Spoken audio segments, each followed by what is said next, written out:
नमस्कार, मैं हूँ रोमा और आप देख रहे हैं न्यूज़ निशा। दोस्तों, आज हम बात करेंगे हरियाणा की राजनीति में एक बड़े बदलाव की। आम आदमी पार्टी और कांग्रेस के बीच लोकसभा चुनावों में जो गठबंधन था, वो अब विधानसभा चुनावों में टूट गया है।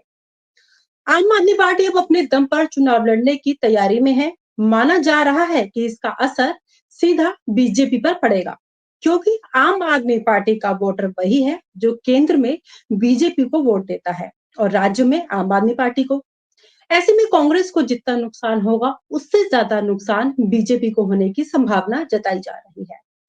इसी मसले पर और अधिक चर्चा करने के लिए आज हमारे साथ मौजूद हैं सीनियर जर्नलिस्ट प्रवीण वत्स जी। सर नमस्कार, स्वागत है आपका। नमस्कार अमर जी। तो सर, आपको क्या लगता है इस पूरे मुद्दे को आप कैसे देखते हैं? किसको कितना नुकसान होने वाला है, कितना फायदा होने वाला है, आप बताएं। जी देखिए रोमा जी, आम आदमी पार्टी का बिल्कुल गठबंधन नहीं हो पाया कांग्रेस के साथ काफी कोशिशों के बाद भी, क्योंकि लोकसभा में इनका गठबंधन था और जी। कांग्रेस के जो शीर्ष नेतृत्व वो चाहता था कि गठबंधन हो, लेकिन ऐसा नहीं हो पाया। और अब आम आदमी पार्टी लगभग सभी सीटों पर चुनाव लड़ने की तैयारी कर चुकी है। कल नॉमिनेशन की लास्ट डेट थी। तो आम आदमी पार्टी जो वोट काटेगी, क्योंकि दो साइड से आम आदमी पार्टी से घिरा हुआ है हरियाणा। दिल्ली में आम आदमी पार्टी की सरकार है और पंजाब में भी आम आदमी पार्टी की जी। सरकार है। इसके साथ ही जो भाजपा में एक लोगों का नैरेटिव सेट हो चुका है कि केजरीवाल को भाजपा ने अपने फायदे के लिए उनसे डरते हुए उनको जेल भेजा और अब उनकी आज जमानत हो गई है। तो कहीं ना कहीं अब वो हरियाणा में प्रचार के लिए जरूर आएंगे, क्योंकि हरियाणा में इलेक्शन है और उनकी पार्टी के काफी कैंडिडेट खड़े हैं। और जो अरविंद केजरीवाल हैं वो मूल रूप से हरियाणा के ही रहने वाले हैं, तो उसका भी एक असर पड़ेगा। मैं ये तो नहीं कहूंगा कि आम आदमी पार्टी मुकाबले को त्रिकोणीय बना पाएगी, लेकिन कहीं ना कहीं नुकसान जरूर भाजपा और कांग्रेस को करेगी। और इसका फायदा जो रीजनल पार्टी है, जो क्षेत्रीय दल है हरियाणा के, जो लोकसभा चुनाव के दौरान एकदम से हाशिए पर आ गए थे, उनको जी। मिलता हुआ दिखाई देता है। क्योंकि जितने भी नेता, ब्रह्मा जी आपने पीछे देखा होगा कि जितने भी नेता भाजपा को छोड़कर या कांग्रेस को छोड़कर गए थे, उन हम्म। सभी ने जेजेपी या इंडियन नेशनल लोकदल का हाथ थामा और उनको टिकट भी दे दिया गया। तो ये नुकसान दोनों ही पार्टियों को यहाँ भी होना तय है और आम आदमी पार्टी के कैंडिडेट मैदान में आने के बाद भी ये नुकसान होना तय दिखाई दे रहा है। लेकिन साथ साथ आम आदमी पार्टी को भी काफी नुकसान यहाँ पर उठाना पड़ रहा है टिकटों के वितरण को लेकर के, क्योंकि जो मैं गुरुग्राम की, अगर गुड़गांव विधानसभा एक बहुत बड़ी विधानसभा है और एक फिलहाल हॉट सीट बनी हुई है हरियाणा में। तो यहाँ पर जो एक उम्मीद लगाई जा रही थी कि पूर्व विधायक हैं उमेश अग्रवाल, वो चुनाव लड़ेंगे, लेकिन ऐन समय पर उन्होंने चुनाव लड़ने से मना कर दिया। जिसके जी। बाद जो आम आदमी पार्टी के लोकसभा के प्रभारी थे मुकेश डागर कोच, उन्होंने आज आम आदमी पार्टी को छोड़कर कांग्रेस के साथ हाथ मिला लिया है। तो ये आम आदमी पार्टी को नुकसान है। इसी तरह से भाजपा को भी काफी नुकसान पहुंचाया है आम आदमी पार्टी ने, क्योंकि जो भाजपा से छोड़कर नेता गए थे, जैसे मैं रेवाड़ी की बात करूं तो वहां पर जो पूर्व जिला अध्यक्ष थे भाजपा के, उन्होंने भाजपा को छोड़कर आम आदमी पार्टी का हाथ थाम लिया और आम आदमी पार्टी के टिकट पर वो चुनाव लड़ रहे हैं। तो तय है कि जी। जिस तरह से रेवाड़ी में आम आदमी पार्टी से जो चुनाव लड़ रहे हैं वो भाजपा के पूर्व जिला अध्यक्ष थे, तो कहीं ना कहीं वो भाजपा के वोट बैंक पर जरूर असर डालेंगे, भाजपा का वोट जरूर काटेंगे। इसी तरह जो कांग्रेस के कुछ नेता इस भगदड़ में आम आदमी पार्टी में गए हैं, वो भी अच्छा खासा कांग्रेस को नुकसान पहुंचाने का काम करेंगे। और जो आम आदमी पार्टी के जो मुखिया हैं जिनको अब बेल मिल गई है, उनके हरियाणा में सभाएं करने से समीकरण जरूर बदलेंगे।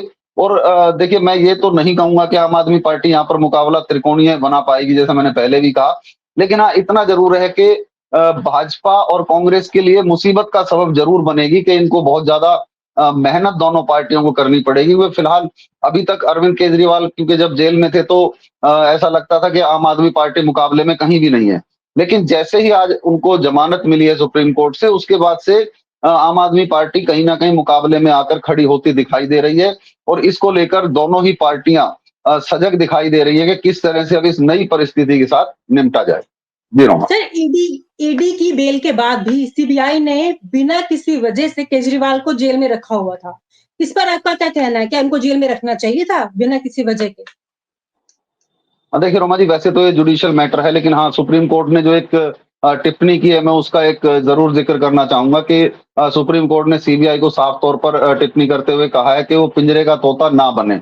और ये सुप्रीम कोर्ट की एक बहुत बोल्ड टिप्पणी है। उन्होंने सीधे-सीधे सीबीआई की कार्यप्रणाली पर सवाल उठा दिए हैं, क्योंकि जैसे ही अरविंद केजरीवाल को ईडी से बेल मिली थी, ईडी वाले केस में, उसके तुरंत बाद जो है सीबीआई ने उनको हिरासत में लेकर अंदर कर दिया था। तो इस बात को सुप्रीम कोर्ट ने अच्छे से संज्ञान लिया है, और ये टिप्पणी अपने आप में एक बहुत महत्व रखती है कि इतनी बड़ी टिप्पणी एक सुप्रीम कोर्ट कर रहा है, इतनी बड़ी इन्वेस्टिंग एजेंसी पर अगर सुप्रीम कोर्ट टिप्पणी कर रहा है, तो इस बात को जनता भी जानती है, और सभी इस बात से परिचित। जी हाँ। तो सर, इसमें क्या लगता है कि जो सेंट्रल गवर्नमेंट है वो सीबीआई के जरिए तानाशाही करने की कोशिश कर रही है? देखिए, अभी तो ऐसी परिस्थितियां नहीं है, लेकिन पिछले अगर कार्यकाल की बात करें, तो लगभग सभी पार्टियों का ये आरोप था कि ईडी और सीबीआई का डर दिखाकर जो है भारतीय जनता पार्टी कहीं न कहीं सत्ता हथियाना चाहती है। लेकिन जिस तरह के रिजल्ट अब आए, और जिस तरह का इंडिया गठबंधन ने इस लोकसभा चुनाव में परफॉर्म किया, उससे कहीं न कहीं भारतीय जनता पार्टी बैकफुट पर आई है, क्योंकि पूर्ण बहुमत में अकेले के दम पे पूर्ण बहुमत में नहीं आ पाई है, तो कहीं न कहीं अब दबाव में पार्टी काम कर रही है, क्योंकि जो गठबंधन है, उसका भी कहीं न कहीं सहारा भारतीय जनता पार्टी को लेना पड़ रहा है। तो अब उतना दबाव नहीं कह सकते, क्योंकि अब मैं आपको एक चीज़ और रोमा जी यहाँ ऐड कर देता हूँ कि हमने पिछले 2 चुनाव में देखा था, और उससे पहले भी देखा था, कि भारतीय जनता पार्टी को एक बहुत अनुशासित पार्टी माना जाता था, कि जिस व्यक्ति को टिकट दे दिया तो उसमें विद्रोह कभी नहीं हुआ। कभी कोई एक आध के मैं कह नहीं सकता, लेकिन कभी विद्रोह देखने को नहीं मिला। लेकिन इस बार जब टिकट का वितरण हुआ, तो धड़ाधड़ कहे जिसको कि इस्तीफे जो हैं पदाधिकारियों ने दिए, और कुछ ने तो निर्दलीय चुनाव भी लड़ने की घोषणा कर दी, और चुनाव लड़ भी रहे हैं। तो वो अब इसका साफ तौर पर इशारा इस ओर जाता है कि अब उनको ईडी या सीबीआई का भय नहीं है। जिस तरह से पहले प्रत्याशियों को बिठा दिया जाता था कि भई आपके घर ईडी आ जाएगी, सीबीआई आ जाएगी, आप भाजपा के खिलाफ ना जाएँ, भाजपा छोड़ के। तो वो इस बार डर दिखाई नहीं देता, और एक अनुशासनहीनता जिसे कहें कि वो पार्टी में साफ तौर पर दिखाई देती है। और भाजपा का भी जो टिकट वितरण करने का रवैया इस बार रहा है, वो भी बड़ा सस्पेंसफुल रहा है, क्योंकि एक बड़े नेता का मैं जिक्र करता हूँ यहाँ पर, रामविलास शर्मा जो एक नेता है, वो 1978-1982 से लेकर पार्टी का झंडा लेकर चलने वाले हरियाणा में एकमात्र नेता थे। ये कहना गलत नहीं होगा कि भारतीय जनता पार्टी को हरियाणा में एस्टेब्लिश करने वाले नेता रामविलास शर्मा थे। वो महेंद्रगढ़ से चुनाव लड़ते रहे हैं, लेकिन पार्टी ने इस बार उनका टिकट काट दिया, और अंतिम समय तक उनको एक भरोसा दिलाया जाता रहा कि भई आपका टिकट मिल जाएगा। उनके समर्थन में जो हाल ही के मंत्री हैं, गुड़गांव से सांसद राव इंद्रजीत सिंह, जिनके कहने पर टिकट वितरण भी हुआ था, वो खुद उनके निवास पर पहुंचे, और उन्होंने इस बात की कड़ी निंदा की थी कि रामविलास शर्मा के साथ पार्टी को ऐसा नहीं करना चाहिए था। तो कहीं न कहीं जैसा कि हम कह रहे थे कि आम आदमी पार्टी नुकसान करेगी, लेकिन यहाँ पर बीजेपी अंदर से अपने आप में ही लड़ाई लड़ रही है। मतलब बीजेपी की बीजेपी से ही लड़ाई चल रही है, और इसका नुकसान भी बीजेपी को साफ तौर पर तय होना दिखाई दे रहा है, क्योंकि जिस तरह के कांग्रेस के हौसले बुलंद है, और साफ तौर पर कांग्रेस कह रही है कि अब वो पूर्ण रूप से बहुमत में आएगी। तो इस तरह से देखा जाए तो बीजेपी इस वक्त बड़ा डरी सहमी पार्टी दिखाई दे रही है। जी, सर, मैं वापसी फिर से उसी सवाल पे आ रही हूँ। क्या आपको ऐसा नहीं लगता विपक्ष का भी ये कहना है कि ईडी और सीबीआई भाजपा के कहने पर चल रही है, उनके थ्रू वो अपनी मनमानी करवा रही है? इसमें कितनी सच्चाई है? उनका अपना काम करने का तरीका है। तो ये हमेशा भारतीय जनता पार्टी कहती रही है, लेकिन सीबीआई, ईडी का डर दिखाकर काम कराने की बात को विपक्ष हमेशा उठाता रहा है, और विपक्ष ने हमेशा कहा है कि नेताओं को डराया जा रहा है, धमकाया जा रहा है।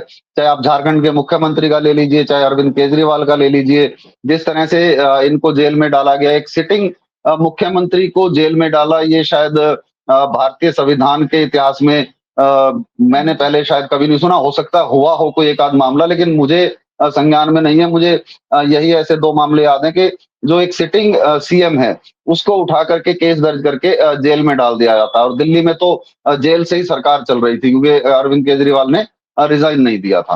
तो ये कुछ कमियां थी भाजपा की, जो अब सामने निकल कर आ रही है। उनका खामियाजा कहीं ना कहीं लोकसभा चुनाव में भारतीय जनता पार्टी को भुगतना भी पड़ा है, कि जो 400 पार का नारा वो लेकर चली थी, उसमें जो है वो 200 तक ही 200 मतलब 250 भी पार नहीं कर पाई, मतलब पूर्ण बहुमत भी अपने दम पर नहीं ला पाई। जी हाँ। चलिए, अब केजरीवाल जी बाहर आ गए हैं, तो इसका कितना फायदा होने वाला है उनकी पार्टी को? जी, बिल्कुल देखिए केजरीवाल बाहर आ गए हैं और केजरीवाल की छवि जो है शुरू से ही एक स्वच्छ छवि के नेता के रूप में जानी जाती है और पार्टी के लोगों का साफ तौर पर कहना है कि उनको फँसाया गया है। और दिल्ली में जो दिल्ली की जनता से अगर आप बात करेंगे तो दिल्ली की जनता आज भी अरविंद केजरीवाल पर ट्रस्ट करती है। और आम आदमी पार्टी गुड़गाँव में मतलब हरियाणा में चुनाव लड़े, जैसे गुजरात में जब आम आदमी पार्टी ने चुनाव लड़ा था, तो उन्होंने एक दिल्ली मॉडल को पेश किया था जिसमें शिक्षा और चिकित्सा जो एक मूलभूत सुविधाएँ हैं, उनको लेकर के मैदान में उतरी थी और इसी तरह से हरियाणा में भी अरविंद केजरीवाल इन्हीं चीज़ों को लेकर मैदान में आएँगे। हालाँकि अभी मैनिफेस्टो नहीं आया उनका, तो मुख्यतः यही माना जा रहा है कि चिकित्सा और शिक्षा, जिसकी हालत हरियाणा में खराब ही आप कह सकते हैं, उसको लेकर मैदान में उतरेगी और इसका सीधा असर जो है, इन दोनों राष्ट्रीय पार्टियों पर पड़ना तय दिखाई देता है क्योंकि अभी तक जो मुकाबला माना जा रहा था हरियाणा में, वो भारतीय जनता पार्टी और कांग्रेस के बीच ही माना जा रहा था। लेकिन अरविंद केजरीवाल की जमानत होने के बाद से कहीं न कहीं ये जो समीकरण है, उनमें कुछ बदलाव ज़रूर होने की संभावना है। जी हाँ। सर, मौसम खराब होने की वजह से मैं आपको सुन नहीं पा रही, वॉइस में काफ़ी दिक्कतें आ रही हैं, तो इसी चीज़ों को हम दोबारा से फिर कल फिर बात करेंगे, इसी मुद्दे पर कंटिन्यू रखेंगे।